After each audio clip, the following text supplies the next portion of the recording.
New York Stock Exchange bell echoed through Wall Street, signaling another day of battle between America's two greatest business dynasties. For 50 years, the Sterling Corporation and Harper Industries had dominated headlines. Their fierce competition reshaped global markets and defined an era of American capitalism. Mr.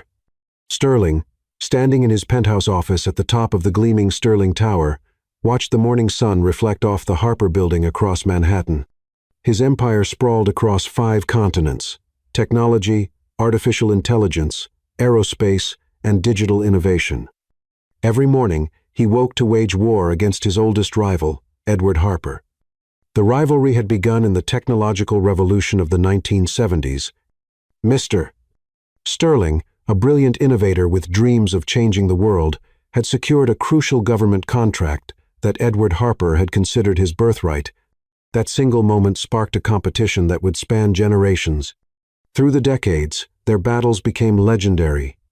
When Harper Industries launched a revolutionary communications platform, the Sterling Corporation countered with breakthrough encryption technology. Every victory came at a devastating cost. Every defeat fueled their determination to fight harder. The business world watched their war with fascination. Young entrepreneurs studied their strategies, journalists chronicled their battles, and competitors learned to fear their combined influence. Their children grew up in the shadow of this rivalry, inheriting not just wealth but the weight of a generational conflict. Today, however, something was different. Mr. Sterling's assistant noticed his unusual stillness as he studied the morning's financial reports. Global Tech, a startup barely 5 years old, had captured 15% of their core market. Quantum Solutions, another upstart, was revolutionizing the very industry they'd helped build.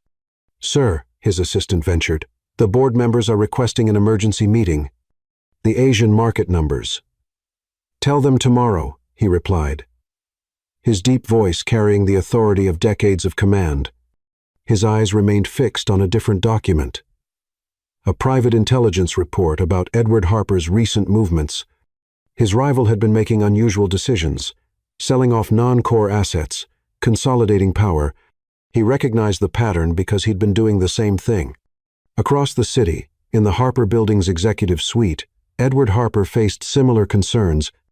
At 70, he carried himself with the same military precision he'd learned at West Point, but today his shoulders bore an extra burden. The morning's Wall Street Journal lay open on his desk.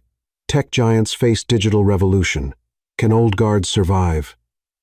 The article detailed how younger, more agile companies were eroding their market share. While the Sterling Corporation and Harper Industries fought their endless war, new competitors had emerged from Silicon Valley garages and Bangalore tech hubs. These startups, unburdened by old rivalries, were reinventing the rules of business.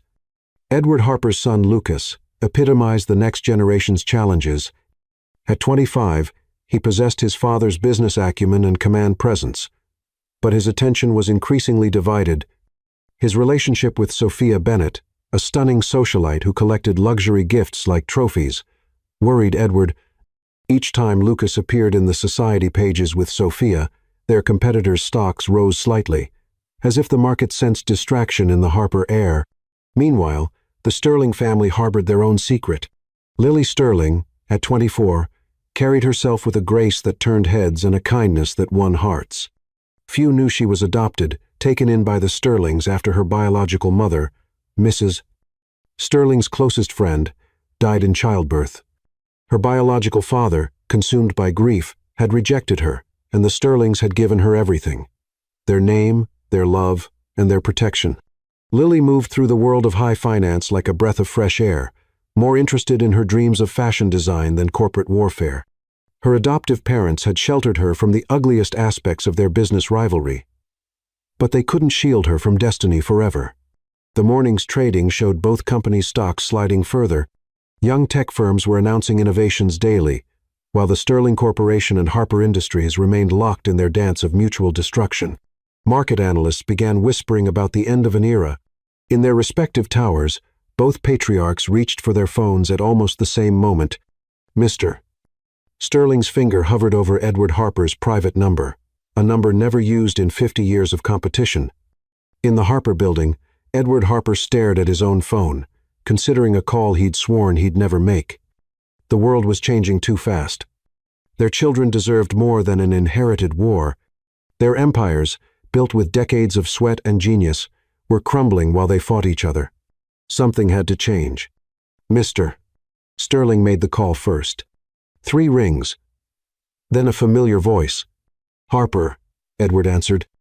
"Edward, Mr. Sell," Sterling said, his voice carrying half a century of history. "We need to talk. No lawyers, no boards, no press. Just us." The silence stretched for what felt like eternity.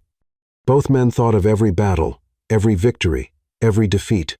Both thought of their children, their legacies, their empires teetering on the brink of irrelevance. "The Hamilton Room at the Metropolitan Club," Edward finally replied. 8 o'clock tonight. The Metropolitan Club, that bastion of old New York power, had hosted countless secret meetings that changed the course of American business. Tonight would be another such meeting, though none of the club's discreet staff could have guessed its historic importance. Mr. Sterling arrived first, instructing his driver to use the private entrance. The Hamilton Room, with its rich mahogany panels and oil paintings of long-dead industrialists, suited the gravity of the moment. He ordered Scotch, Macallan 25, the same brand Edward Harper favored. Edward Harper entered precisely at 8, his silver hair and immaculate suit, a testament to old-world power. Both men had dismissed their security details, meeting truly alone for the first time in decades. "James." Edward nodded, taking his seat. "Edward." "Mr. Sterling replied, sliding the second Scotch across the table. They studied each other in silence, these titans of industry who had shaped the modern world. Their rivalry had driven innovation, created millions of jobs, and transformed technology. It had also cost them both more than they cared to admit. "Our war has gone on long enough, Mr. Sterling finally said, his voice heavy with the weight of truth. "While we fight each other, the world is passing us by." Edward Harper took a slow sip of Scotch, savoring its complexity. "Global tech, quantum solutions, neodynamic, they're eating our market share while we bleed each other dry. The Asian markets are slipping away," Mr. Sterling added. "European contracts going to younger firms. Our children deserve better than inheriting a crumbling empire." "Lucas." Edward paused, choosing his words carefully. "He's brilliant, but distracted. That girl he's with, Sophia. She's wrong for him, wrong for the company." "Mr. Sterling nodded slowly. "Lily has such potential, but this warrant limits her options, her future." The silence that followed was heavy with possibility. Both men knew what needed to be done, but neither wanted to be the first to suggest it. Finally, Edward Harper set down his glass and looked directly at his oldest rival. "A merger," he said simply. "Through marriage. Lucas and Lily." The words hung in the air between them, a solution as old as business itself. The marriage alliance, joining warring families through bonds stronger than contracts and stockholder agreements. "Mr. Sterling studied his Scotch, thinking of Lily's gentle heart, her dreams of fashion design, her quiet strength. "They've never even met properly," he said softly. "They will," Edward replied, "at the right time, in the right way. We'll announce it at the Global Tech Summit next month. Shock our competitors. Unite our strengths." The plan began to take shape as the night deepened. They would keep the meeting secret, surprise the world with their announcement. Their children would have time to adjust to the idea, to know each other. The marriage would combine their empires, ending 50 years of warfare and creating an entity strong enough to face the future. Neither man spoke of love. Neither mentioned the risk of forcing 2 young hearts together for business. They were men of their generation, raised to believe that duty came before personal desire. As midnight approached, they stood and shook hands, not as rivals but as future family. The deal was sealed with nothing more than a handshake and 2 empty glasses of Scotch. No lawyers, no contracts, no witnesses, just 2 old warriors finally laying down their swords.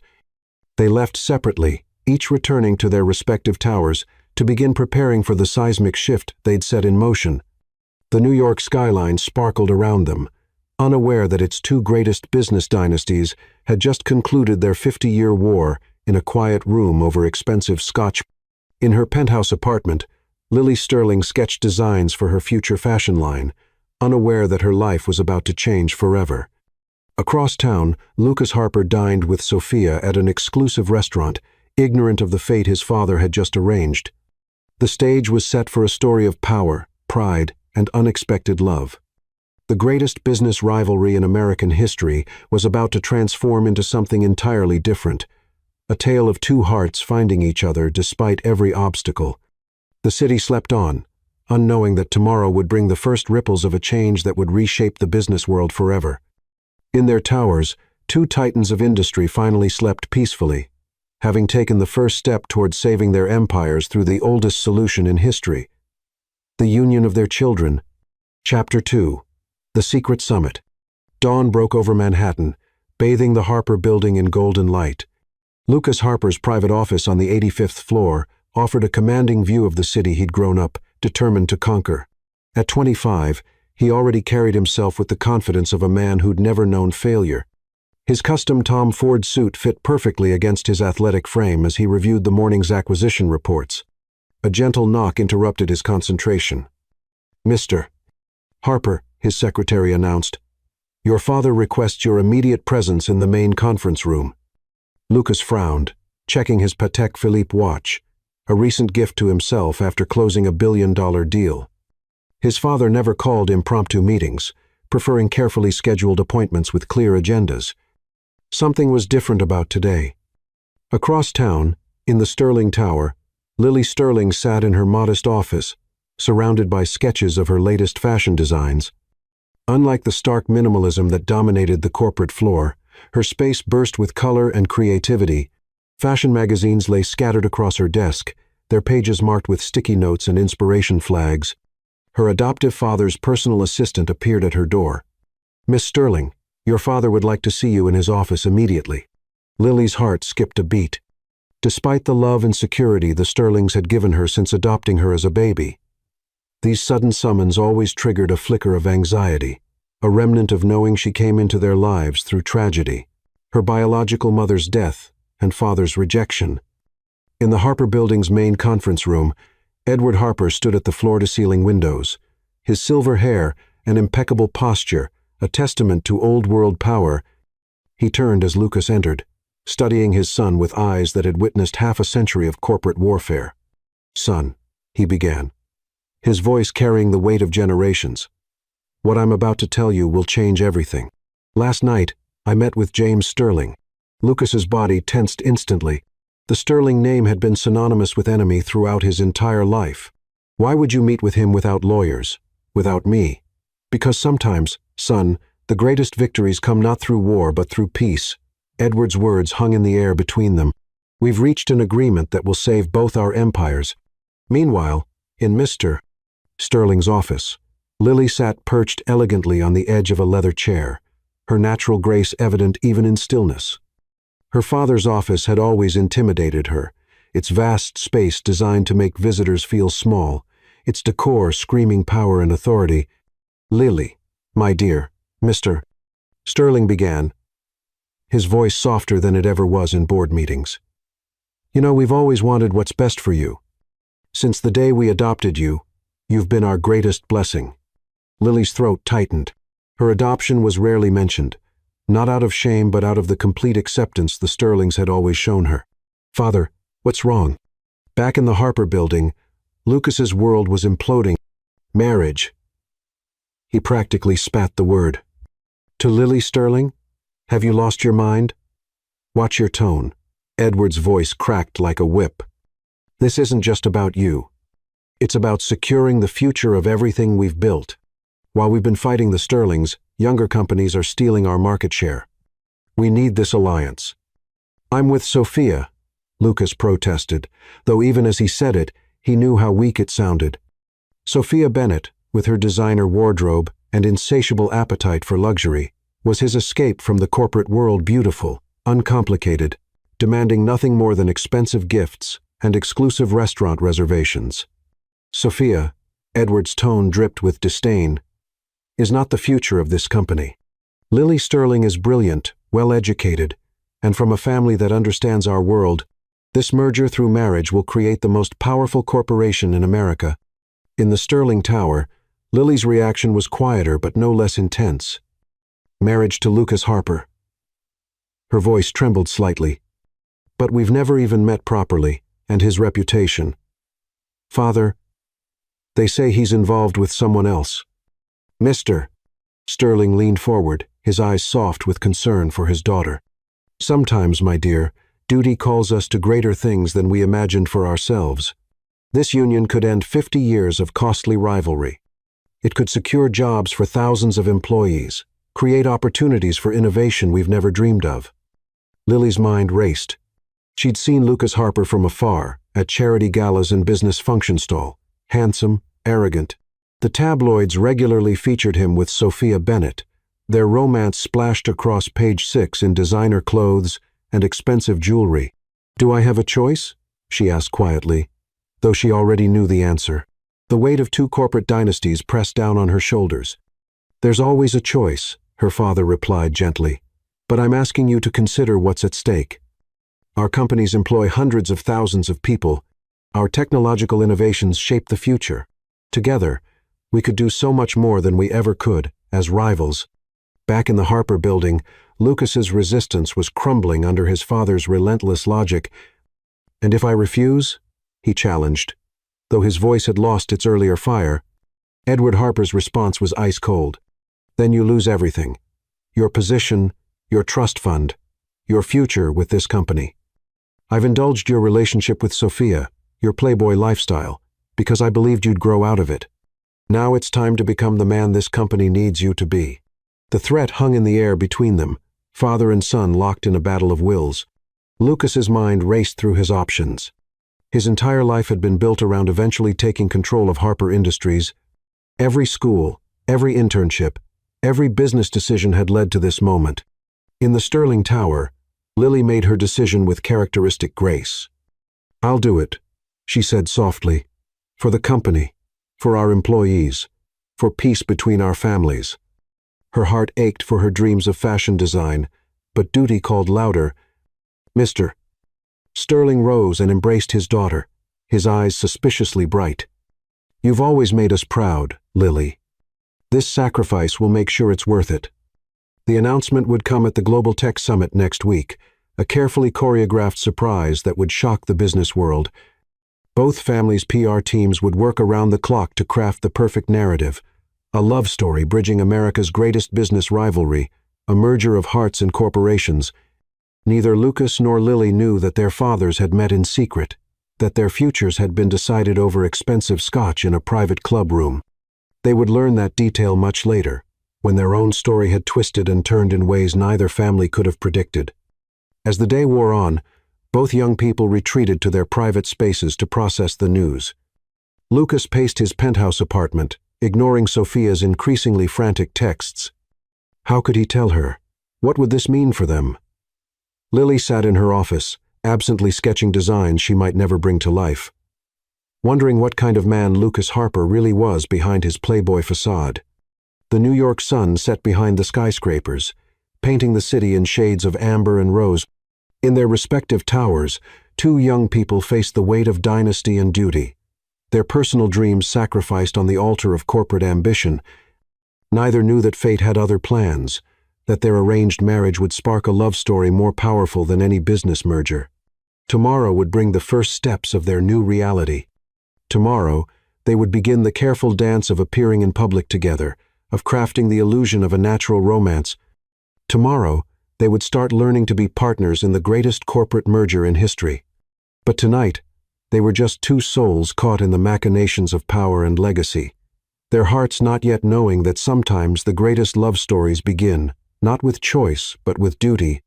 The city lights twinkled like stars, witnesses to the unfolding drama that would change not just 2 lives, but the entire landscape of American business forever. Chapter 3. The Heirs. The morning of the Global Tech Summit dawned crisp and clear over Manhattan. In his luxury penthouse apartment, Lucas Harper stood before his floor-to-ceiling windows, nursing a glass of scotch despite the early hour. His reflection showed a man at war with himself. His pristine, tailored Tom Ford suit couldn't hide the tension in his shoulders, the storm brewing behind his eyes. His phone buzzed again, another message from Sophia. He'd been avoiding her calls since his father's announcement, unable to face the conversation he knew was coming.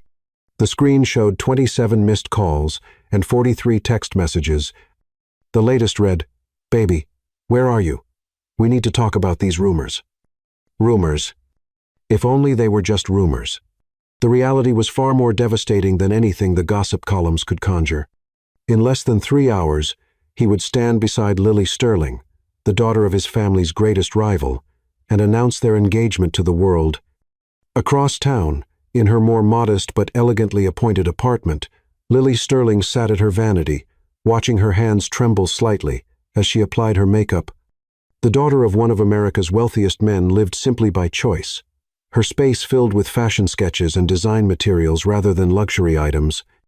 Today, however, she'd chosen her outfit with particular care, a cream-colored Chanel suit that emphasized her natural grace and beauty. Her adoption papers lay open on her desk. She'd spent the night reading them again and again, reminding herself of where she came from. The documents told a story of love and loss, her biological mother's death in childbirth, her biological father's rejection, and the Sterlings' decision to make her their own. It was a debt she could never repay. And now, perhaps, this arranged marriage was her chance to prove her gratitude. The Global Tech Summit was being held at the Metropolitan Convention Center, its grand ballroom transformed into a showcase of technological innovation. CEOs, venture capitalists, and tech visionaries from around the world gathered to glimpse the future. Unaware that the day's biggest news would have nothing to do with technology, Lucas arrived first, surrounded by his usual entourage of assistants and security. He moved through the crowd with practiced ease, his polished charm masking the turmoil within. Every handshake, every smile felt like a performance, knowing that in less than an hour, his world would change forever. Mr. Harper, a young reporter from Tech Weekly, caught his arm. Any comment on the rumors about a possible merger with Sterling Corporation? Lucas's practiced smile never wavered. All announcements will come at the appropriate time, he replied smoothly, though his stomach churned at the words. Lily's arrival caused a different kind of stir. She moved through the crowd with an unconscious elegance that turned heads. Her genuine warmth, a stark contrast to the calculated networking that dominated such events. Unlike Lucas, who'd been groomed for the corporate spotlight, Lily had always stayed on the periphery of the business world, more comfortable in design studios than boardrooms. Their first real meeting was carefully orchestrated by their father's PR teams. As Lily approached the Harper Industries booth, Lucas felt his breath catch despite himself. He'd seen her in photos, glimpsed her at events, but up close, she was stunning in a way that had nothing to do with mere beauty. There was a kindness in her eyes, a gentle strength in her bearing that no photograph had captured. Mr. Harper, she greeted him formally, extending her hand. Miss Sterling, he replied, taking her hand. The touch sent an unexpected current through both of them, though neither let it show. Their fathers watched from a discreet distance, satisfied with the tableau they presented. The handsome corporate heir and the graceful heiress. A picture-perfect couple for the business world's greatest merger. But reality was more complicated. As Lucas held Lily's hand a fraction longer than necessary, his phone buzzed again in his pocket. Sophia, surely demanding answers he wasn't ready to give. And behind Lily's composed smile lay fears she'd never voice. Would this man, known for his playboy lifestyle and arrogant demeanor, break her heart in the name of business? The announcement came at noon. Both families took the stage together, presenting a united front that sent shockwaves through the business world. Mr. Sterling spoke first, his deep voice carrying authority and conviction as he announced not just a merger of companies but a union of families. Edward Harper followed, laying out the business implications with military precision. But it was when Lucas and Lily stepped forward together that the room erupted in gasps and whispers. The sight of the two heirs standing side by side, holding hands, was an image that would dominate business news for weeks to come. Love, Lucas declared to the assembled press, the lie tasting bitter on his tongue, sometimes finds us in unexpected places. He looked down at Lily, trying to convey sincerity he didn't feel. "When I met Lily, I knew she was different from anyone I'd ever known." Lily's response was softer, but somehow more genuine. "Sometimes the heart knows what the mind hasn't yet realized," she said. Her words carefully chosen to be true while hiding their deeper meaning. The questions came fast and furious. "How long have you been dating? When's the wedding? What about your relationship with Sophia Bennett, Mr. Harper? How will this affect the company's competing projects?" Their PR teams deflected most queries, but the damage was done. Sophia's name hung in the air like a ghost between them, even as they posed for photographs and accepted congratulations.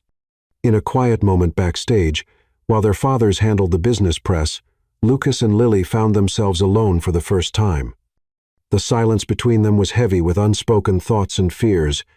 "I'm sorry," Lucas said finally, surprising them both with his sincerity. "This isn't fair to you." Lily studied him, seeing past the corporate mask to the conflict beneath. "Life isn't always fair," she replied softly, "but we can choose how we handle what it gives us."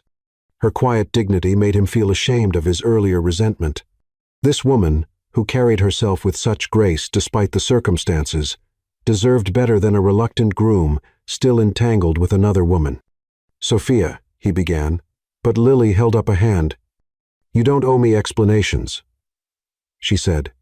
"We both know why we're here. This is business, nothing more." But even as she spoke the words, something shifted between them, a recognition perhaps that they were both prisoners of their family's ambitions, both sacrificing personal dreams for dynasty and duty. The rest of the day passed in a blur of interviews, photographs, and congratulations.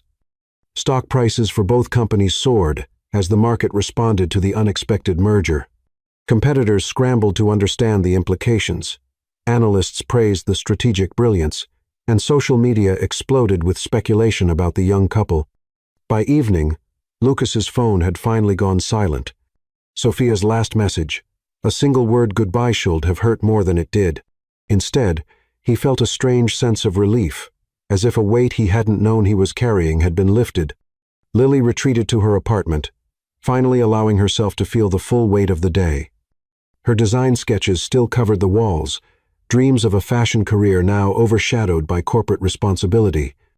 Yet, as she thought of Lucas's moment of vulnerability backstage, she wondered if perhaps there was more to him than his playboy reputation suggested. In their respective homes, both heirs grappled with their new reality. Lucas poured another scotch, trying to reconcile his image of Lily, her quiet strength, her unexpected wisdom with his predetermined resentment of all things sterling. Lily sat at her design table, sketching absently, her mind replaying every interaction with Lucas, searching for clues to the man behind the corporate facade. Neither knew that across town, in a private dining room at the Metropolitan Club, their fathers were raising glasses to their success. The merger was proceeding exactly as planned. Two dynasties united, a 50-year war ending not with destruction but with union. But life rarely follows even the most carefully laid plans.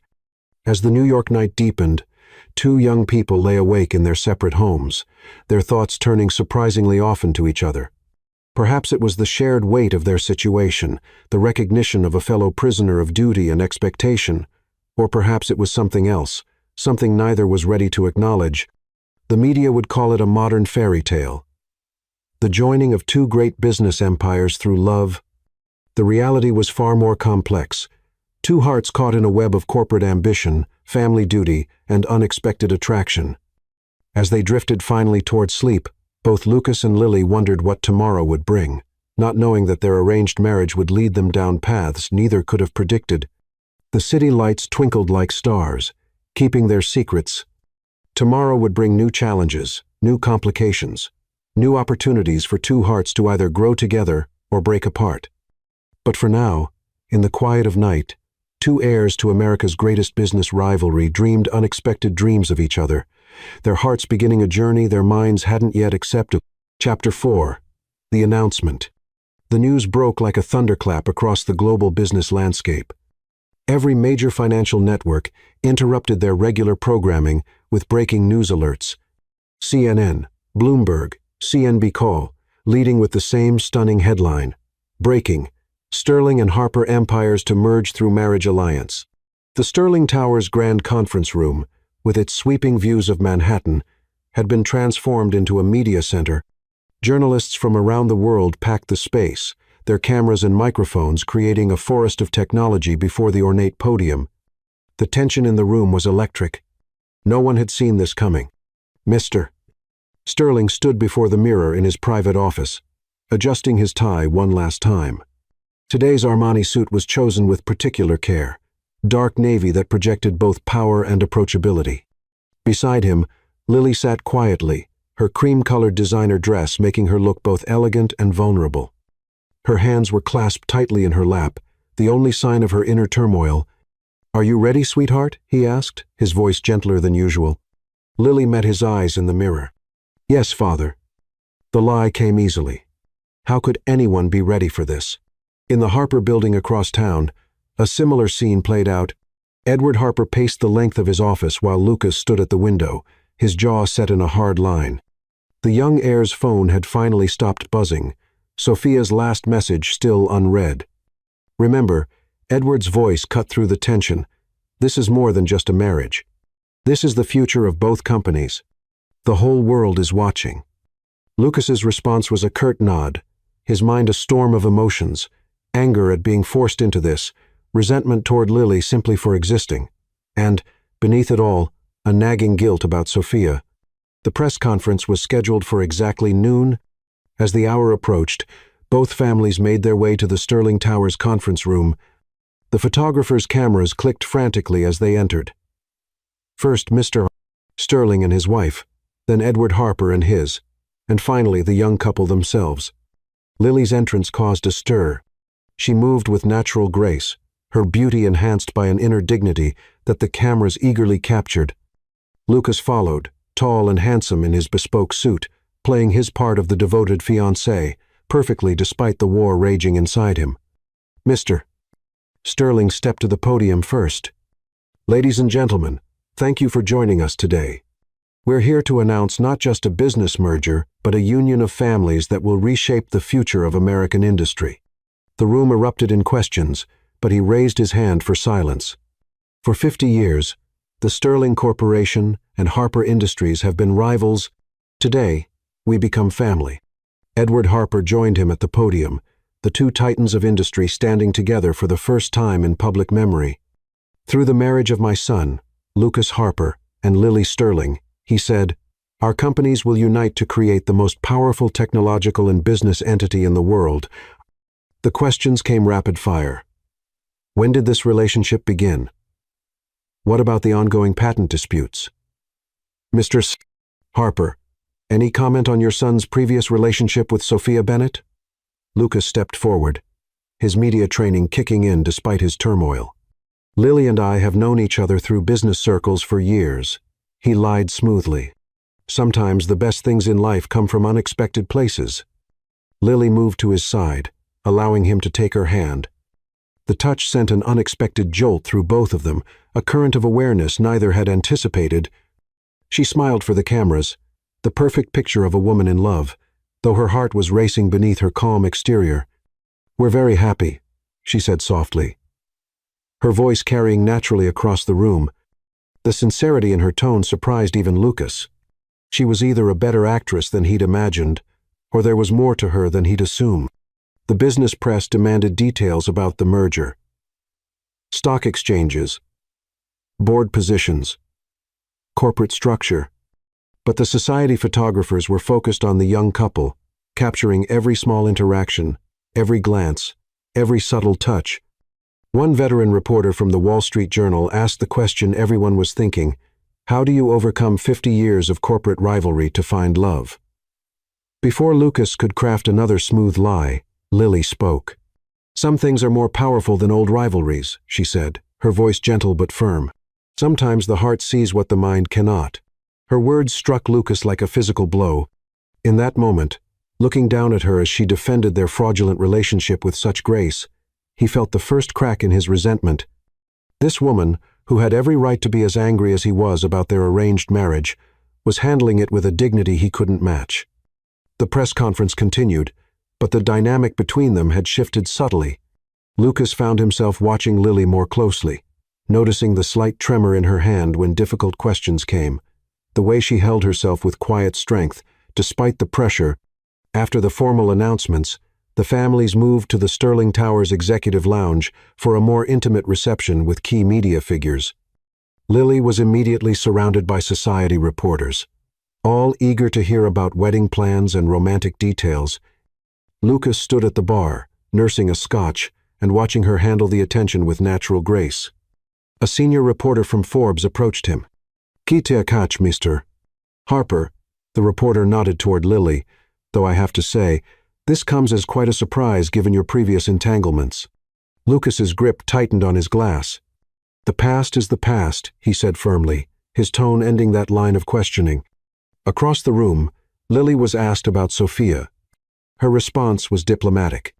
"I prefer to focus on the future, not the past. Lucas and I are looking forward to building something meaningful together." As the afternoon wore on, both families worked the room with practiced skill. The story was carefully shaped, a natural romance that had blossomed despite family rivalry, leading to a merger that would benefit both companies. The financial press ate it up, already speculating about the combined company's potential market dominance. But in quiet moments, when the cameras weren't watching, the strain showed. Lucas disappeared to the balcony several times, his phone in his hand, though he never made any calls. Lily maintained her smile, but her eyes held a sadness that the more observant reporters noticed. As evening approached, the media finally began to disperse. The story would dominate tomorrow's headlines, but for now, the performance was over. In the empty conference room, Lily finally allowed herself to sink into a chair, exhaustion evident in every line of her body. Lucas found her there, 2 glasses of champagne in his hands. He offered her one wordlessly, and she accepted with a small nod. "You were good today," he said finally, breaking the silence. "Better than I was." Lily looked up at him, surprise flickering across her face at the compliment.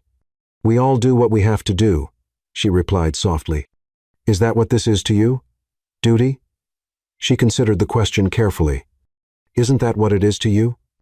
Before he could answer, their fathers entered the room, both men riding high on the success of their announcement.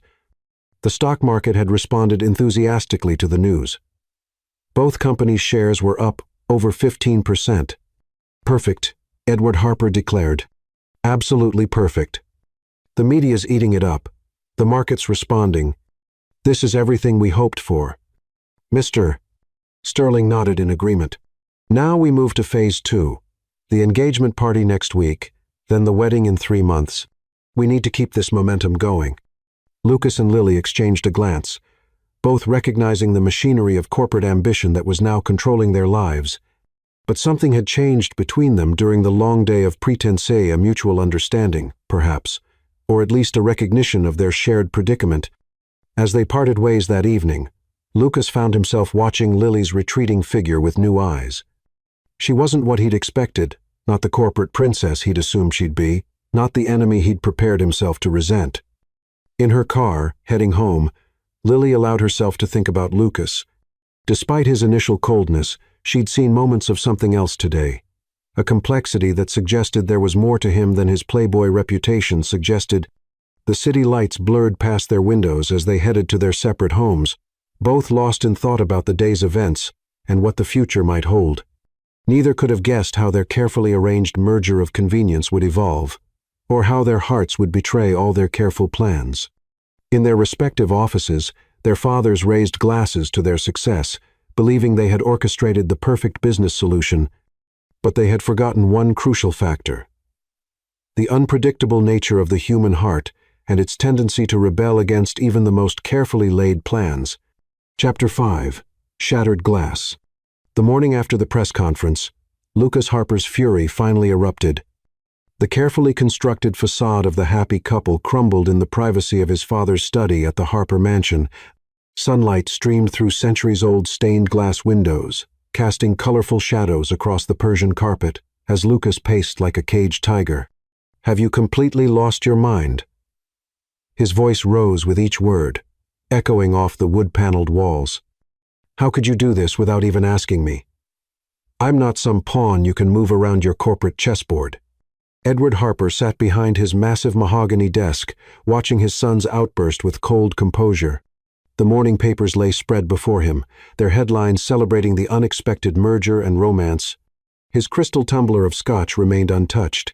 It was barely 9 o'clock a.m., but today warranted an exception. Are you quite finished?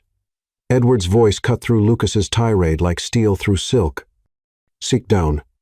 I will not sit down. Lucas grabbed a crystal paperweight from his father's desk, hurling it against the wall. It shattered spectacularly, sending fragments of crystal raining onto the carpet. You've arranged my entire life like I'm some sort of puppet, and now you're trying to force me to marry a woman I barely know. That's enough. Edward's fist slammed onto the desk, the rare display of emotion silencing his son momentarily. You want to talk about arrangements? Let's talk about how I arranged your admission to Harvard, how I arranged your first vice presidency, how I arranged to cover up that scandal with the senator's daughter 3 years ago. Lucas's face paled slightly at the mention of that particular incident. But his anger didn't diminish. That's different. This is my life, my heart. Your heart? Edward's laugh was bitter. You mean your relationship with Sophia Bennett, that gold digger who's been bleeding you dry with her endless demands for gifts and trips? Don't you dare talk about Sophia like that. Lucas's voice cracked with emotion. She loves me for who I am, not for my position or my money. Does she? Edward stood slowly, his presence filling the room. Then why did she accept a dinner invitation from James Chen last week? Or was she networking when she spent last weekend on Marcus Davidson's yacht? The color drained from Lucas's face. You're lying. You're just trying to manipulate me. Am I? Edward pulled a folder from his desk drawer, tossing it onto the desk. Photographs spilled out. Surveillance shots of Sophia with various wealthy men, each image a dagger to Lucas's heart. I've had her watched for months. She's playing you, son, just like she's playing half a dozen other wealthy men. Lucas picked up the photos with trembling hands, his world crumbling around him. Each image told a story he didn't want to believe. Sophia laughing on a yacht, dining in exclusive restaurants, shopping with different men. His Sophia, who'd promised she only had eyes for him. This doesn't change anything, he said finally, his voice hoarse. I won't marry Lily Sterling. You can't. You can, and you will. Edward's tone left no room for argument. Unless you want to find yourself cut off completely, no trust fund, no position in the company, no access to any family resources. You'll be out on the street with nothing but your Harvard degree and your wounded pride. You wouldn't dare. But even as Lucas said it, he knew his father would. Edward Harper hadn't built an empire by bluffing. Try me. Edward sat back down, picking up his scotch. The merger announcement has already been made. The markets are responding positively. Backing out now would destroy both companies' stock values and make us look like fools. The wedding will happen in 3 months. Lucas collapsed into a leather chair, the fight draining out of him. And what about Lily? Does she have any say in this? Lily Sterling understands duty and family obligation better than you ever have. Edward's voice held a note of approval that stung Lucas deeply. She's accepted this arrangement with grace and dignity. Perhaps you could learn something from her. Grace and dignity. Lucas laughed bitterly. She's probably just thrilled to marry into the Harper fortune, another gold digger, just like Sophia. Watch your mouth. Edward's voice turned dangerous. Lily Sterling is nothing like your Sophia. She's been raised in our world, understands our responsibilities, and, unlike your current paramour, she has her own fortune and a genuine interest in business beyond shopping and parties. Lucas stood abruptly, unable to bear any more. I need some air. Before you go, Edward called after him. Remember this. You have until tonight to break things off with Sophia properly. If you don't, I'll have security do it for you. And, believe me, you don't want that kind of scandal. Lucas stormed out of the study, slamming the heavy door behind him. The sound echoed through the mansion like a gunshot, making the staff scatter nervously. He made his way to the garage, grabbing the keys to his Aston Martin. As he roared through the streets of Manhattan, his phone buzzed continuously. Sophia, no doubt, having seen the morning news, he couldn't face her yet, couldn't bear to confirm what his father's photos had suggested. The betrayal cut deep, not just from Sophia but from his father as well. Without conscious thought, he found himself driving toward the Sterling Tower. Lily would be there, probably celebrating her triumph with her family. The thought made his blood boil. He pulled into the private garage, his name already added to the security clearance list. The elevator ride to the executive floor gave him time to seethe. By the time he reached Lily's office, his anger had crystallized into cold determination. He burst through her door without knocking, ready to confront her. The sight that greeted him stopped him in his tracks. Lily sat at her desk, surrounded not by celebration but by fashion sketches and fabric swatches. Her eyes were red-rimmed, though she quickly wiped away any trace of tears at his entrance. "Can I help you, Mr. Harper?"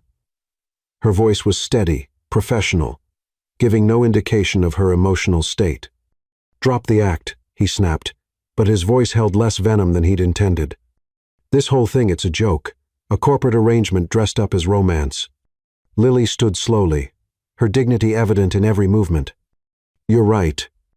It is an arrangement, but that doesn't mean we have to make each other miserable, doesn't it?" He moved closer, trying to intimidate her with his presence. "You're getting everything you want, the Harper name, the merged companies, the society wedding of the year." Her laugh surprised him, short, bitter, and entirely genuine. "Everything I want? I want to be a fashion designer, Mr. Harper. I want to create something of my own, not inherit someone else's empire. But we don't always get what we want, do we?" The sincerity in her voice made him pause. This wasn't the calculating social climber he'd expected. There was real pain in her eyes, real dreams being sacrificed. "Why did you agree to this?" he asked, his anger deflating slightly. "The same reason you did," she replied softly. "Because sometimes duty to family outweighs personal desire. Because sometimes the price of saying no is too high to pay." Her words hit uncomfortably close to home. Lucas found himself studying her with new eyes, noting the fashion magazines on her desk, the half-finished sketches, the evidence of a passion being set aside for family obligation. "I won't love you," he said finally, the words coming out harsher than he'd intended. "I'm not asking you to." Lily's voice remained steady. "All I'm asking is that we treat each other with respect. We're both trapped in this situation. We can either make it bearable or make it hell." The wisdom in her words surprised him, though he wouldn't admit it. Instead, he turned to leave, pausing at the door. "This doesn't change anything. I'm still in love with someone else." "I know," Lily replied quietly, "and I'm sorry for that. But, Mr. Harper, Lucas, you might want to ask yourself why your father is so certain this marriage needs to happen now, why he's so intent on separating you from certain influences." Her words followed him back to his car, adding to the turmoil in his mind. The photographs in his father's study, Lily's quiet dignity, the weight of family obligation. It was all too much to process. As he drove through the city, Lucas realized that his world had shattered like that crystal paperweight. All that remained was to see what shape the pieces would take when they finally settled. In her office, Lily returned to her sketches, allowing herself one more moment of grief for the dreams she was setting aside. Neither of them knew that their confrontation had planted the first seeds of understanding, the first hint that perhaps there was more to each other than they'd assumed. The sun continued its journey across the Manhattan sky, indifferent to the drama unfolding in the lives below. In two separate towers, two young people grappled with duty, desire, and the dawning realization that their arranged marriage might be more complicated than either had imagined. Chapter 6. The Promise. The Harper family estate blazed with light against the darkening Manhattan sky, its 5 acres of manicured gardens prepared for the first official gathering of the newly engaged couple. After Lucas's explosive confrontation with his father, where he'd been threatened with disinheritance, this evening would set the tone for their public relationship. Lily arrived with her adoptive parents, her cream-colored Valentino gown making her look like an angel descended into their midst. She knew what awaited her. Lucas's anger at being forced into this arrangement would surely find its target in her. She wasn't wrong. "Well, if it isn't our newest acquisition," Lucas's voice dripped with sarcasm as he approached, loud enough for nearby guests to hear. "Tell me, Lily, how does it feel to be traded like a corporate asset?" though I suppose you're used to being handed from family to family." The cruel reference to her adoption made several socialites hide smirks behind their champagne glasses. Lily maintained her composure, years of hiding her pain serving her well. "The gardens are beautiful, Lucas." She deflected gracefully. "Yes, generations of real Harpers have tended these grounds." He emphasized the word real with deliberate cruelty. People who earned their place here, not charity cases who got lucky. Edward Harper appeared at his son's elbow, his grip a warning. "Show Lily the rose garden, son." It wasn't a suggestion. Lucas led Lily toward the French doors, his touch on her elbow possessive rather than gentle. As they stepped into the garden, the sweet scent of roses couldn't mask the bitterness between them. "Let me make something perfectly clear." Lucas's voice was low and intense. "I swear I will never accept you as my wife. Never. I will never touch you, never acknowledge you as anything more than a business convenience. This marriage is a transaction, nothing more." Lily's calm finally cracked. "Why are you being so cruel? I didn't ask for this either." "Didn't you?" He laughed harshly. "The perfect solution to your identity crisis, finally becoming a real member of high society, instead of an adopted outsider playing dress-up." The series of required social events that followed became stages for Lucas's escalating cruelty. At their engagement photo shoot, while photographers adjusted lighting, he whispered cutting remarks about her fashion design dreams, playing with dresses while the real business people work how quaint. Though I suppose, when you've been rejected by your own blood, you need something to feel special about. During the charity gala at the Metropolitan Museum, he made sure to parade Sophia in front of Lily. "This is what a real woman looks like," he announced to nearby guests. "Not some charity case trying to prove she belongs." The wedding planning meetings were particularly brutal. When Lily suggested incorporating sustainable elements into the ceremony, Lucas's response cut deep. "Still trying to prove you're worth something, that you deserve to be here? You don't. You're just convenient, a walking, talking merger agreement. Nothing more." At their engagement party, held in the Sterling Tower's grand ballroom, he saved his cruelest venom. Through each encounter, Lily maintained her dignity. Every cruel word, every deliberate jab about her adoption or her dreams of fashion design, she absorbed silently.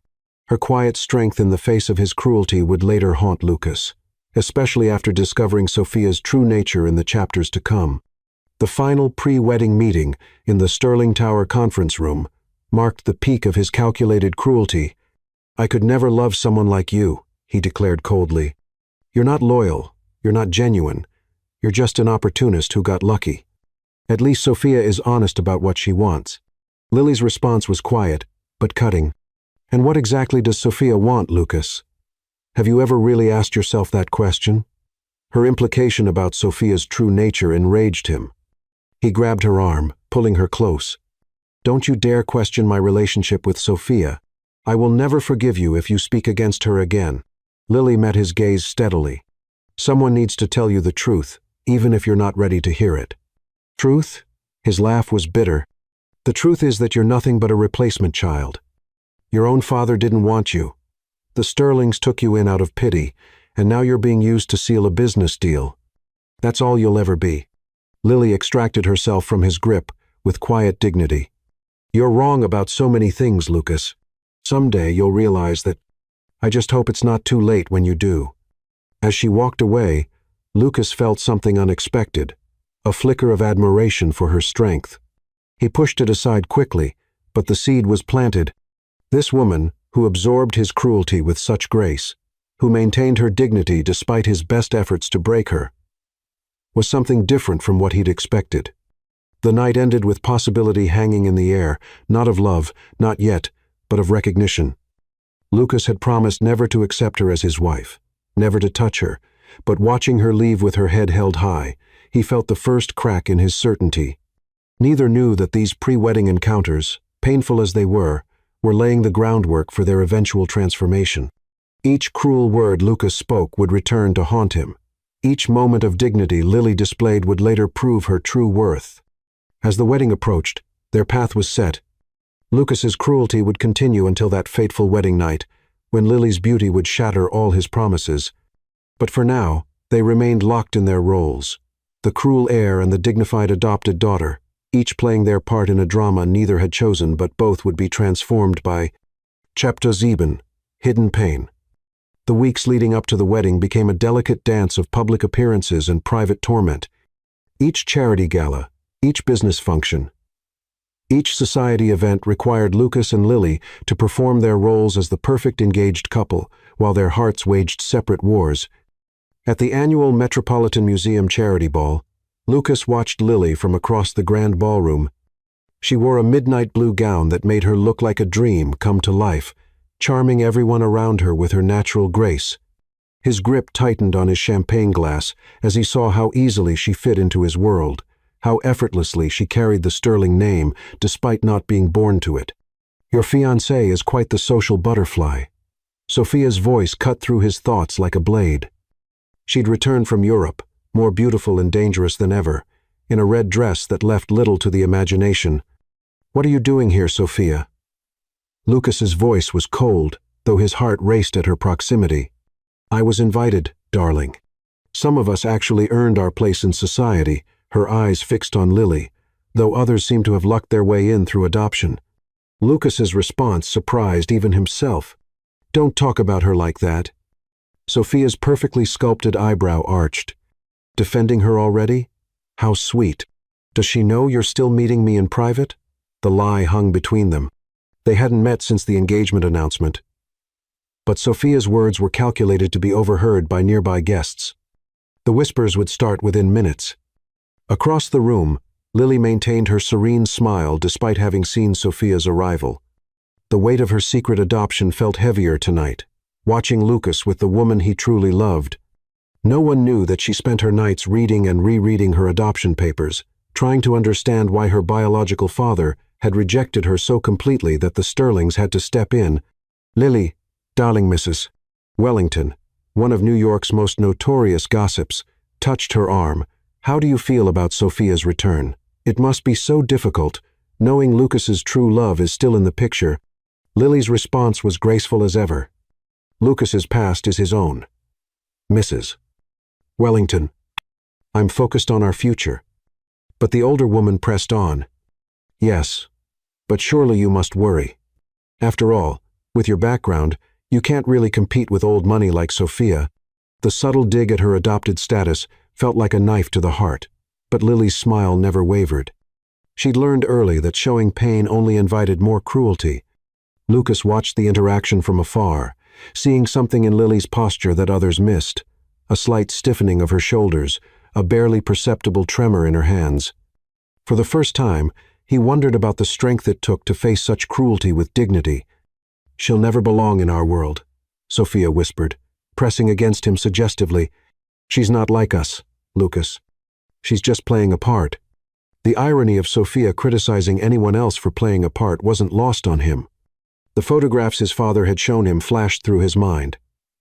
Sophia with other men, always calculating, always performing.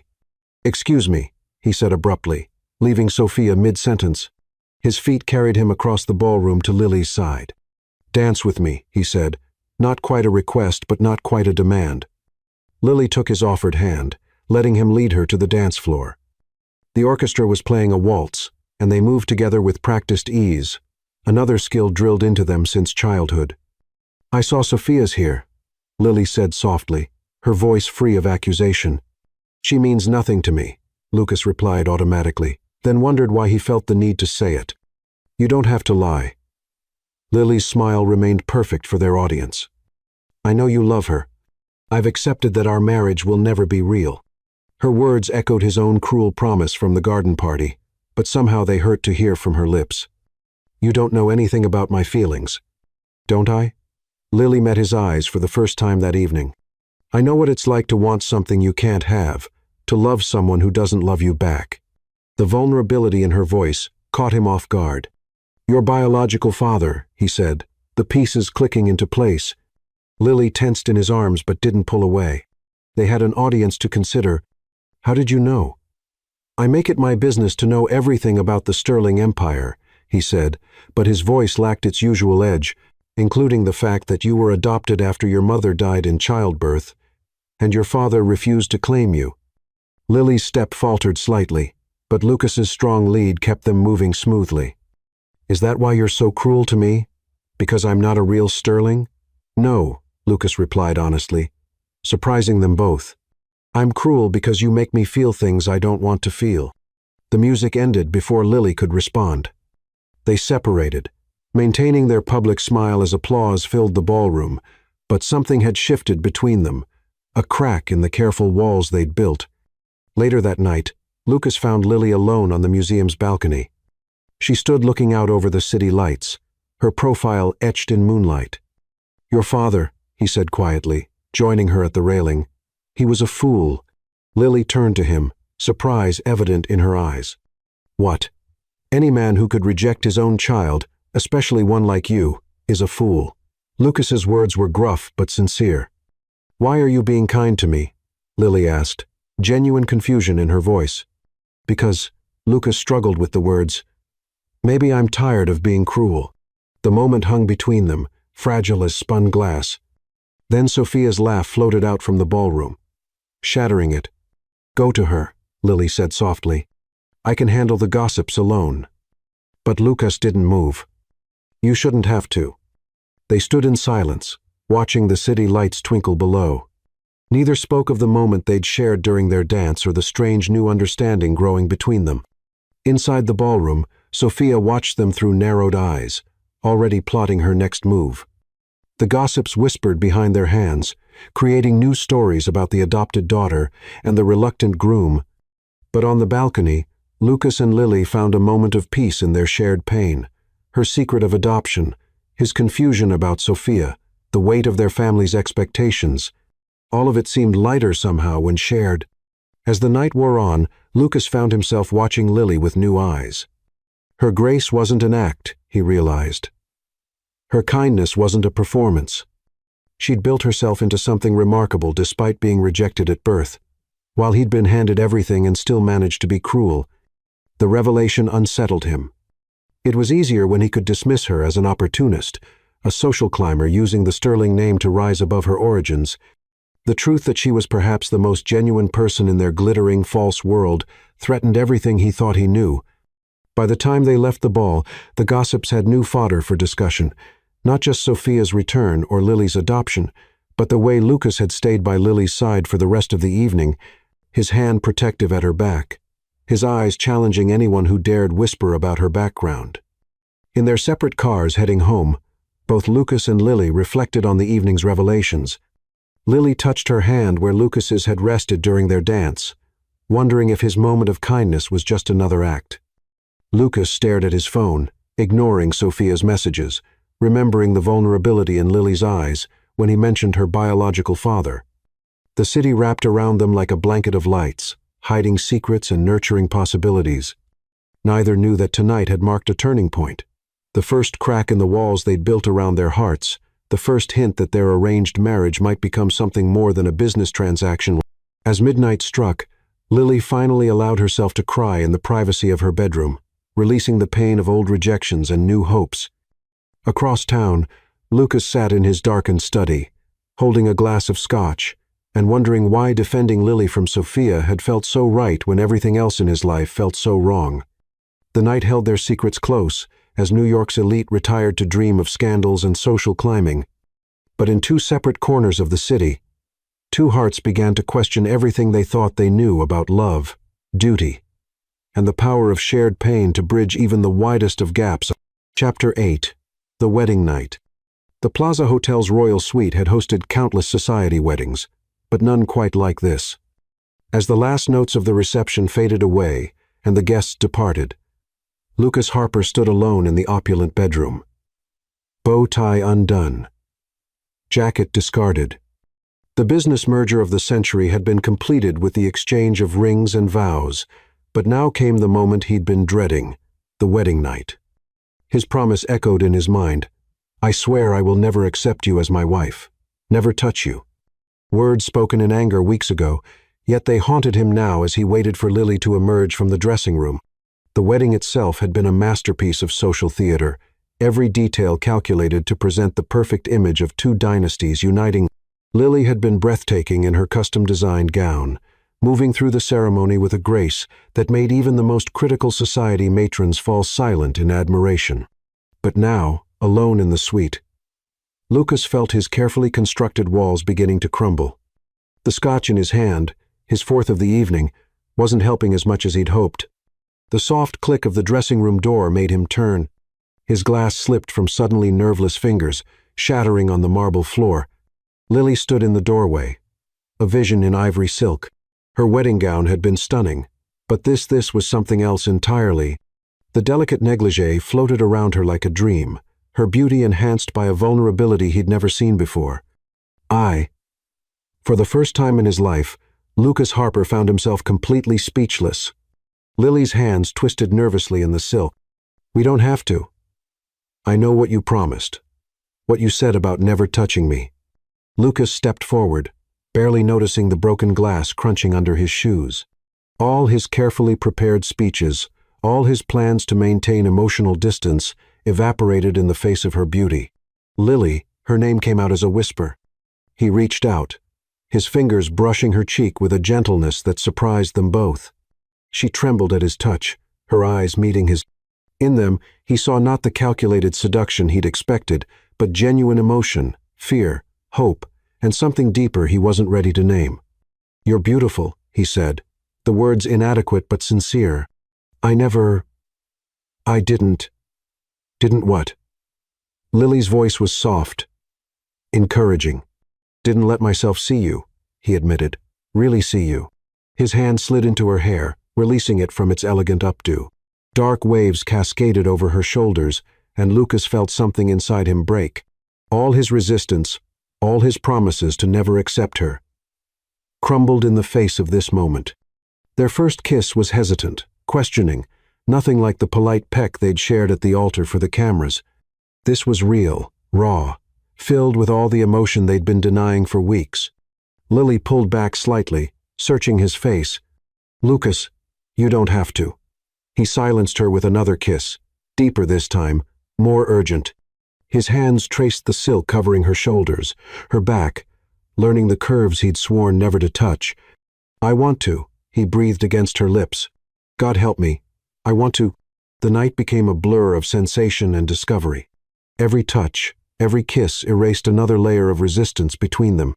Lucas found himself mapping Lily's body with reverent hands, amazed by her responses. By the way she seemed to fit perfectly against him. Later, as moonlight filtered through the suite's windows, Lily lay curled in Lucas's arms, her head resting on his chest. Neither spoke, afraid to break the spell that had transformed their business arrangement into something more intimate. "Why didn't you fight back?" Lucas asked finally, his fingers tracing patterns on her bare shoulder. "All those times I was cruel to you. Why did you just accept it?" Lily was quiet for a long moment. "Because I understood your pain," she said finally. "Being forced into something, feeling like you have no choice. I've lived with that feeling since I learned I was adopted, that my biological father rejected me." Lucas's arms tightened around her protectively. "He was a fool," he repeated his words from the ball, but with more conviction now. "Maybe," Lily's voice held a trace of old pain. "But it taught me something important. Sometimes the family you choose is more real than the family you're born into. Sometimes the love that grows slowly, quietly, is stronger than the love that burns hot and fast." Her words hit Lucas like a physical blow. He thought of Sophia, of their passionate but ultimately shallow relationship. Then he thought of Lily's quiet strength, her dignity in the face of his cruelty, the way she'd slowly worked her way past his defenses. "I'm sorry," he said, the words feeling insufficient, "for everything I said, everything I did." Lily raised herself on one elbow, looking down at him in the moonlight. Her beauty took his breath away again. "Are you sorry for tonight?" "No," he answered immediately, surprising himself with his vehemence. Tonight was real, more real than anything has felt in a long time. She smiled then, a genuine smile that lit up her whole face. Lucas found himself smiling back, reaching up to trace her lips with his thumb. "What happens now?" Lily asked softly. "Now," Lucas pulled her back down into his arms. "We stop letting the past dictate our future. Stop letting other people's expectations control us." They made love again, slower this time, with a tenderness that brought tears to Lily's eyes. Each touch was a promise, each kiss an apology for past cruelty and a hope for future kindness. As dawn began to paint the sky in shades of pink and gold, they lay tangled in the silk sheets, neither quite ready to face the reality, waiting outside their suite. "Your father," Lily said suddenly, "he'll expect us to move into the Harper mansion." Lucas stroked her hair thoughtfully. "What if we didn't? What if we found our own place, something that's just ours, not part of either family's empire?" Lily raised her head, surprise evident in her expression. "You'd do that? Break with tradition?" "I think," Lucas said slowly, "it's time I started making my own traditions with you." The sun rose over Manhattan, finding them still wrapped in each other's arms, planning a future neither had imagined possible just hours before. The business merger that had brought them together seemed less important now than the merger of their hearts. But outside their sanctuary, the world waited with its own plans. Sophia's plotting, family expectations, corporate politics all would test this newfound connection between them. For now, though, they had this moment, this night when promises made in anger were broken by the power of unexpected love, when two hearts forced together by duty discovered a connection deeper than either had dreamed possible. As the city began to wake around them, Lucas and Lily held on to their private paradise for a few moments longer. Tomorrow would bring its own challenges, but they would face them together, stronger for having discovered that sometimes the greatest love stories begin with broken promises and end with new ones, made not out of duty, but out of choice. Chapter 9. The Morning After. Dawn broke over Manhattan, painting the plaza's honeymoon suite in shades of gold and rose. Scattered rose petals from their wedding night still decorated the floor, and champagne glasses sat half-empty on the bedside table, silent witnesses to the passion they'd shared just hours before. Lily woke slowly, her body still tingling from Lucas's touches. The silk sheets held his warmth, though his side of the bed was empty.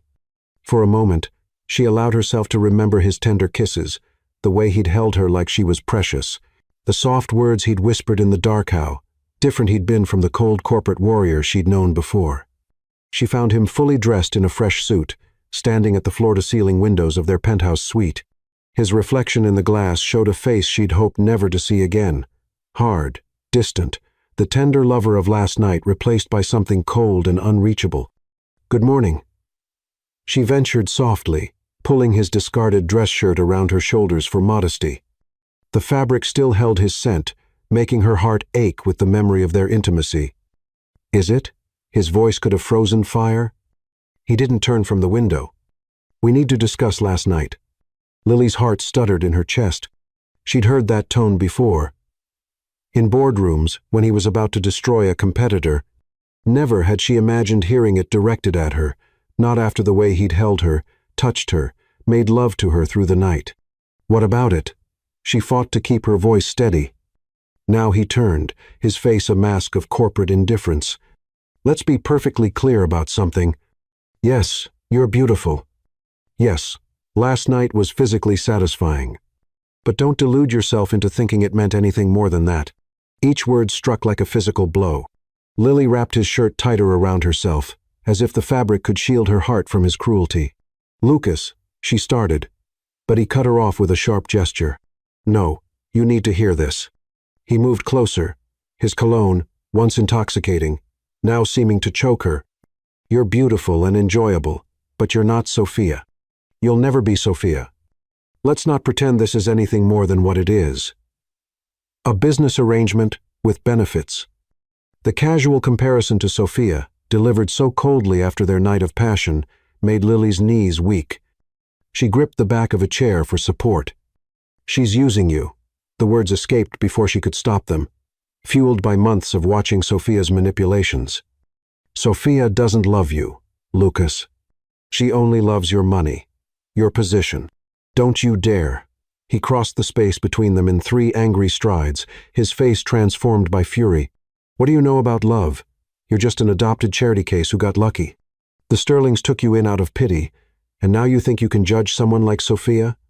Lily staggered back as if he'd slapped her. Of all the cruel cards he could have played, He'd chosen the one that cut deepest. Her adoption, her deepest vulnerability. How can you be like this? Her voice cracked with pain. Last night, you were different. You were tender, real. The way you touched me, the things you said. I slept with my wife. His laugh was bitter, ugly. That's what husbands do. It doesn't mean anything more than fulfilling a marital duty. Did you actually think one night of good sex would make me forget who you really are? Tears burned behind her eyes, but Lily refused to let them fall. She'd spent years perfecting the art of hiding pain. First as an adopted child trying to prove herself worthy, then as the daughter of a business titan learning to navigate corporate politics. Get out. Her voice was quiet but firm. Excuse me? His eyebrows rose in mock surprise. Get out of my room. Steel entered her tone. If I'm just a duty to be fulfilled, an obligation to be met, then get out. Go back to your precious Sophia. Lucas's face darkened dangerously. This is my suite, paid for by my family. If anyone's leaving, it's you. Fine. Lily moved to gather her scattered clothes, her movements precise despite her trembling hands. I'll go. But remember this moment, Lucas. Remember how you chose to destroy something real because you couldn't let go of your pride and your obsession with a woman who only wants your money. Don't flatter yourself, he sneered, though something flickered in his eyes. Doubt, regret. Nothing was destroyed because nothing real existed. You're just convenient, a corporate merger with a pretty face and a willing body. She disappeared into the bathroom, emerging minutes later fully dressed in her clothes from the night before. Her hair was perfectly smoothed, her makeup flawless, the armor of a woman who'd learned early that showing weakness only invited more pain. Lucas stood at his phone, already texting, probably Sophia. The sight made Lily's heart constrict, remembering how those same fingers had traced paths of fire across her skin just hours ago. Don't bother coming to the Harper mansion, he said without looking up. I'll have your things sent wherever you're going. Don't worry, her voice could have cut diamonds. I never planned to live in a house where I wasn't wanted. Some of us haven't forgotten what it's like to be rejected. That made him look up, something complicated crossing his face. Where will you go? That stopped being your concern the moment you compared me to your precious Sophia. She moved to the door, her head held high. Enjoy your real love, Lucas. I hope she's worth destroying your chance at something genuine. Lily. For a moment, his voice softened, making her heart leap traitorously. No, she held up a hand. You don't get to soften this. You made your choice. You took something beautiful, something real, and deliberately broke it because you're too afraid to admit that maybe, just maybe, your perfect Sophia isn't what she seems. Live with that. The door closed behind her with a soft click that somehow hurt more than a slam would have. Lily made it to the elevator before her composure cracked. As tears finally fell, she remembered his tenderness just hours ago, how he'd kissed away her tears of joy, how he'd held her like she was the most precious thing in his world. In the suite, Lucas stared at the closed door. Lily's perfume lingered in the air, mixing with the scent of roses and last night's champagne. The bed still bore the imprint of their bodies, the sheets tangled from their passion. His phone lit up with a text from his father. The press is already asking questions. Fix this now. I can't, he typed back, his fingers numb. It's done. Nothing's done until I say it's done, came the immediate reply. Find her. Apologize. Bring her back. But Lucas knew it was too late. He'd seen something break in Lily's eyes when he'd called her an adopted charity case. Some wounds cut too deep for simple apologies to heal. The morning sun climbed higher over Manhattan, illuminating a city that would soon be buzzing with news of the Harper-Sterling marriage's spectacular implosion. But for now, in two separate corners of the city, two hearts beat with private pain, one from wounds inflicted, the other from the creeping realization that those wounds had been inflicted in error. Neither knew that this moment of cruelty would set in motion events that would force them both to confront their deepest fears and strongest desires. For now, they remained apart, each dealing with the aftermath of a beautiful night destroyed by morning's harsh light and wounded pride. Chapter 10. The Truth Revealed. 2 weeks after Lily's departure, Lucas sat in his private office at Harper Tower, staring at the untouched glass of scotch on his desk. The merger was falling apart, both companies' stocks were plummeting, and the press was having a field day with rumors of his rekindled relationship with Sophia. A knock at his door interrupted his brooding. "Come in," he called, expecting another crisis to manage. Instead, his old friend Jean-Luc Beaumont strode in, impeccably dressed as always. The French billionaire tech mogul had flown in specifically for Lucas's wedding and had stayed in New York, watching the ensuing drama with keen interest. "Monday, Amy. Jean." Luke's accent was thick with concern. "We need to talk about Sophia." Lucas's jaw tightened. "Not you too. I've had enough lectures about my personal life." "This isn't a lecture." Jean-Luc placed a thick folder on Lucas's desk. "This is proof. Proof of what your wife tried to tell you about Sophia." Jean, Luke's normally jovial face was serious. "You asked me to watch her, remember? To see if Lily's accusations had any merit." Lucas remembered the conversation hazily, a moment of doubt after one of Sophia's more suspicious disappearances. He'd asked Jean-Luc to have his security team keep an eye on her, more to prove Lily wrong than anything else. "What did you find?" He tried to keep his voice neutral, though his heart was racing. Jean-Luc opened the folder, spreading photographs across the desk. "In the past 2 weeks alone, she's had dinner with Marcus Davidson, tech billionaire, shopping trips with James Chen, real estate mogul, a weekend in Miami with Thomas Harrison, oil heir." Each photo was time-stamped, each showing Sophia in intimate situations with different wealthy men. But it was the final photo that hit Lucas hardest. Sophia leaving a jewelry store, Marcus Davidson's black card in her hand. "That's the emerald necklace she told me she bought herself," Lucas said quietly, recognition dawning. "She's been playing this game for years," Jean-Luc continued, pulling out more documents, credit card statements, hotel receipts, gift records, all from different men. She's been living quite comfortably off their competing affections. Lucas's world tilted on its axis. Lily's words echoed in his memory. "She's using you. She doesn't love you, Lucas. She loves your money, your position. There's more, Jean." Luke's voice was gentle now. "We found evidence of insider trading. She's been using information gathered from her relationships to make strategic investments. The SEC would be very interested." Lucas stood abruptly, moving to the window. The city spread out below him, unchanged despite his world crumbling.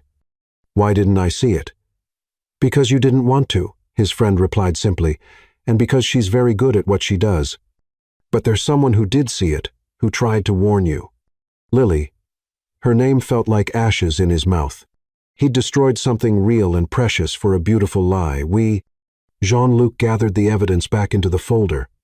"The question is, what will you do with this information?" Before Lucas could answer, his phone buzzed, Sophia's face lighting up the screen.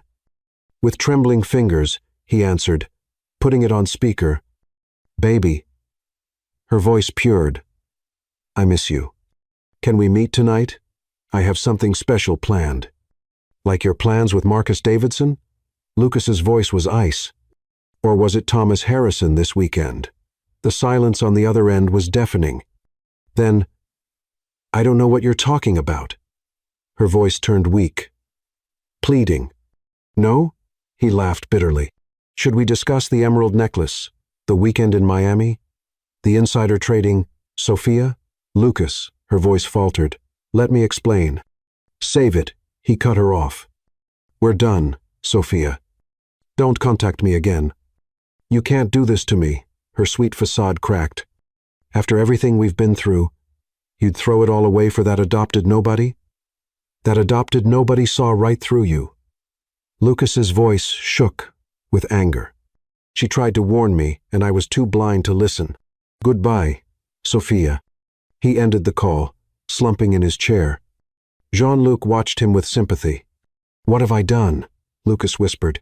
"I threw away something real for this." "The question is," Jean-Luc said quietly, "what are you going to do about it?" Lucas stood. Determination replacing despair. "Find her. I need to find Lily." But locating Lily proved harder than expected. She disappeared completely, leaving no trace at her usual haunts. The Sterlings weren't speaking to the Harpers, and her friends closed ranks around her. "She's gone." Her best friend informed him coldly when he tracked her down. "Gone to build a life away from your cruelty and games." The words stung because they were true.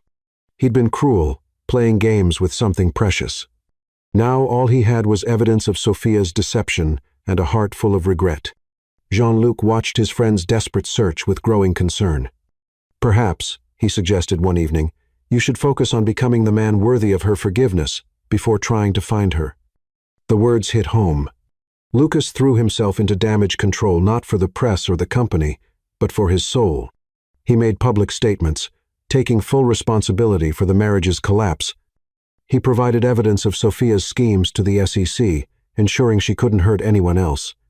But at night, alone in his penthouse, he tortured himself with memories of his wedding night. Lily's beauty, her gentleness, the way she'd touched him like he was something precious. How had he repaid that gift? With cruel words and colder actions, weeks turned into months. The business world slowly stabilized as both families worked to salvage the merger. But Lucas's personal life remained in shambles. Every society event, every business function reminded him of what he'd lost. Then, one day, browsing through a fashion magazine in his office, he saw it. A small article about an upcoming designer whose sustainable fashion line was creating buzz in the industry. The designer's name wasn't familiar, but the sketches he recognized Lily's style immediately. She'd done it. She'd pursued her dreams, built something of her own. Pride and regret warred in his heart as he studied the article. His phone rang. Jean-Luc again. "Turn on the business news," his friend said without preamble. The television flickered to life, showing Lily at a press conference, announcing a major retailer's investment in her sustainable fashion line. She looked beautiful, confident, successful, everything he'd tried to deny she could be. As he watched her speak passionately about sustainable fashion and ethical business practices, Lucas finally understood the full magnitude of what he'd lost. Not just a beautiful woman, not just a convenient merger, but a partner who could have helped him become a better man. The evidence of Sophia's betrayal lay forgotten on his desk. It had opened his eyes, yes, but too late. The truth had set him free from one lie, only to show him a greater truth. He had destroyed something genuine in pursuit of something false. Now the question was, could he find a way to make it right? Or had his cruelty and pride cost him the one person who had seen past his facade to the man he could be? The Manhattan skyline offered no answers as night fell, only the glittering reminder of how far he had to go to become worthy of a second chance. Chapter 11. The Chase. 6 months had passed since the disastrous morning after their wedding night. Lily's sustainable fashion line, Pure Heart Designs, had become the talk of the industry. Her commitment to ethical manufacturing and innovative sustainable materials had caught the attention of major retailers, and her designs were selling out in prestigious stores across the country. Lucas watched her success from afar, his pride in her achievements mixed with deep regret. Every magazine cover featuring her designs, every business article praising her innovation, was both a joy and a torture. She'd built something remarkable, entirely on her own, proving everyone who'd ever doubted her wrong, including him. The autumn evening was settling over Manhattan when Lucas's security team alerted him to Lily's location. She'd been spotted leaving her new design studio in the fashion district, walking alone despite the late hour. Without thinking, he ordered his driver to follow, keeping a discreet distance. Lily's figure cut an elegant silhouette against the city lights. She'd changed in the past months. There was a new confidence in her stride, a strength that came from proving herself on her own terms. Her success had nothing to do with the sterling name or the Harper Fortunite, was entirely her own achievement. As she turned down a quieter street, Lucas noticed 3 men emerge from the shadows, their intentions clear in their predatory movements. His heart stopped as he saw them begin to follow her. "Stop the car," he ordered sharply, already opening the door before the vehicle fully halted. Lily had noticed her followers too. Her pace quickened, but the men moved faster, cutting off her escape routes. Lucas was already running when he heard her first cry of alarm. "Hey, beautiful," one of the men called, his voice carrying menace. "Why don't you share some of that designer money with us?" "Stay back."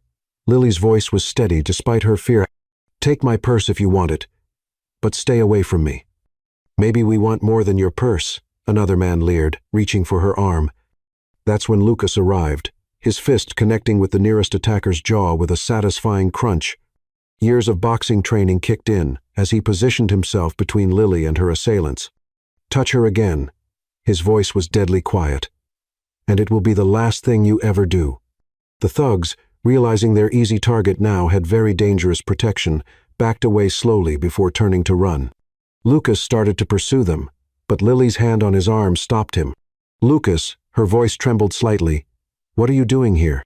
He turned to face her, drinking in the sight of her up close for the first time in months. I've been watching over you, from a distance, making sure you're safe. Stalking me, you mean? But there was no real anger in her voice, just confusion and lingering fear from the attack. Protecting you, he corrected gently, though clearly not well enough if you're walking these streets alone at night. I can take care of myself, she replied, but swayed slightly on her feet. Lucas caught her elbow, steadying her. Let me drive you home. Please, just to make sure you're safe. Lily hesitated, studying his face in the streetlight. He looked different than her, more serious, his playboy polish replaced by something more genuine.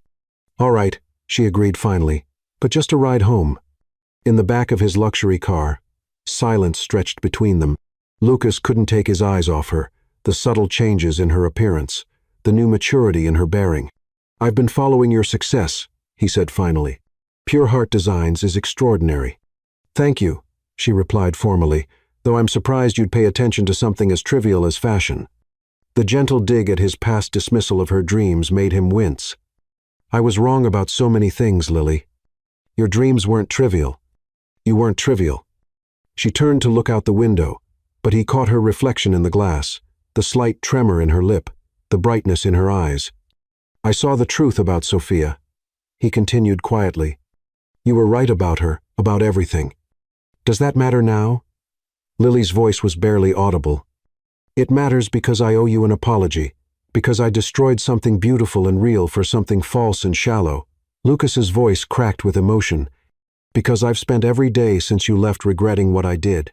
Lily turned back to him, her eyes searching his face. What do you want from me, Lucas? A chance. He replied honestly, not to pick up where we left off. I don't deserve that, but a chance to show you who I really am. Who I'm trying to become. And who is that? Someone worthy of you. The words came straight from his heart. Someone who sees you for the amazing woman you are, not the convenient merger you were supposed to be. Lily was quiet for a long moment, processing his words.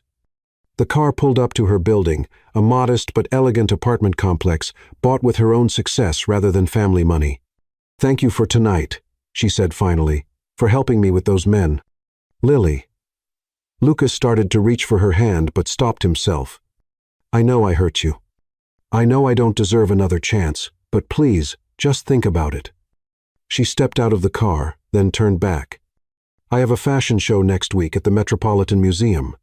If you're serious about wanting to understand my world, I'll be there. I'll be there, he promised immediately. A ghost of a smile touched her lips, the first he'd seen since that terrible morning. Good night, Lucas. He watched until she was safely inside the building, his heart pounding with hope and fear.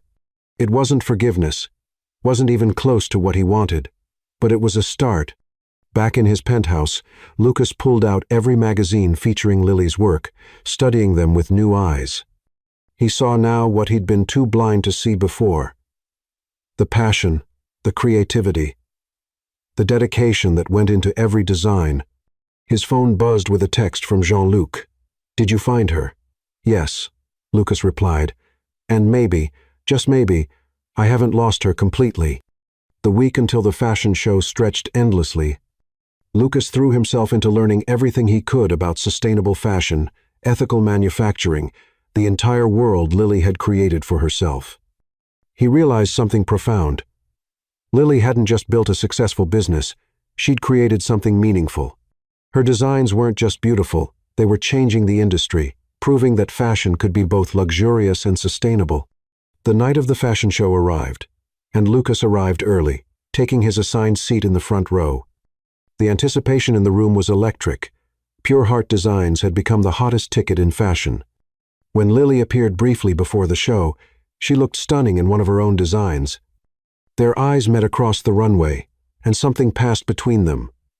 Recognition, possibility, hope. The show itself was a triumph.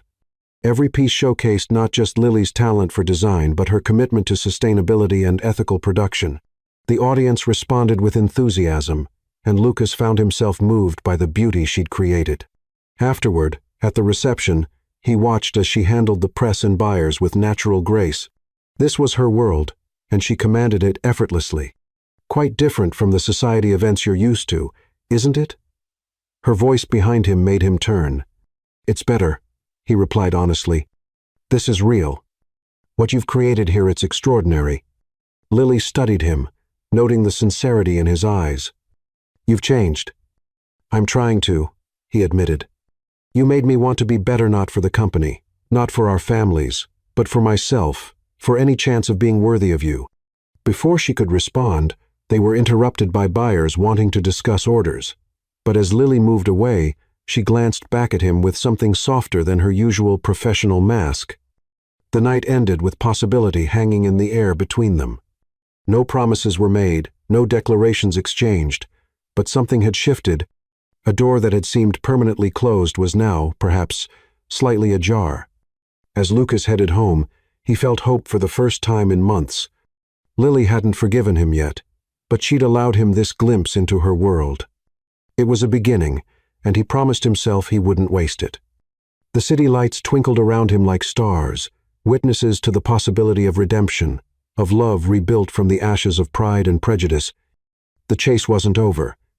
It was, in many ways, just beginning. But this time, Lucas was pursuing not just Lily, but the better man he could become with her in his life. Chapter 12. Love Renewed. After the fashion show's success, Lucas and Lily's reconciliation blossomed into something deeper than either had imagined possible. This wasn't the arranged marriage of before. This was real love, born from understanding, respect, and genuine desire. Lucas stood before the world's media at a press conference, his hand holding Lily's firmly, his voice carrying the weight of truth as he declared, "I want to do this right. Our first marriage was built on business. This one will be built on love. I stand before you today not as the heir to Harper Industries, but as a man who nearly lost everything because of his pride." Lily squeezed his hand as he continued. "He made terrible mistakes. I let prejudice blind me to what was real. I took something precious and pure and tried to break it. But sometimes, life gives you a second chance if you're brave enough to take it. Lily didn't just forgive me. She taught me what real love means. Their second wedding was everything the first should have been." The plaza's grand ballroom was transformed into an ethereal garden, featuring sustainable materials that honored Lily's commitment to ethical fashion.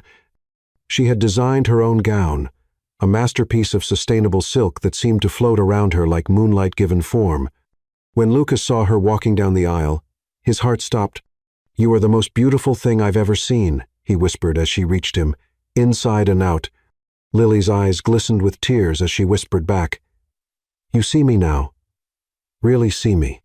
Their vows were written from the heart, not crafted by corporate lawyers. Lucas's voice shook with emotion as he spoke. "Lily, I once promised never to accept you as my wife, never to touch you. Those were the words of a fool who didn't understand what love really means. Today, I make new promises. I promise to cherish every moment with you. I promise to support your dreams as if they were my own. I promise to spend the rest of my life proving that I deserve this second chance." Lily's response made even the most hardened business tycoons in attendance wipe away tears. "Lucas, you broke my heart once, but in breaking it, you gave me the strength to become who I really am. Your cruelty pushed me to chase my dreams, and your redemption showed me that true love can heal any wound. I promise to love both the man you are and the man you're still becoming. I promise to be your partner in all things, your shelter in every storm, your compass when you lose your way." The reception was a celebration not just of their love, but of transformation. Lily's sustainable fashion empire had grown beyond anyone's expectations, and Lucas had become her biggest champion. The corporate merger that had once been their prison was now just a footnote to their personal story. Their first dance was to A Second Chance at Love, performed by a string quartet. As they moved across the floor, Lucas whispered, "I love how your business mind works as brilliantly as your creative one."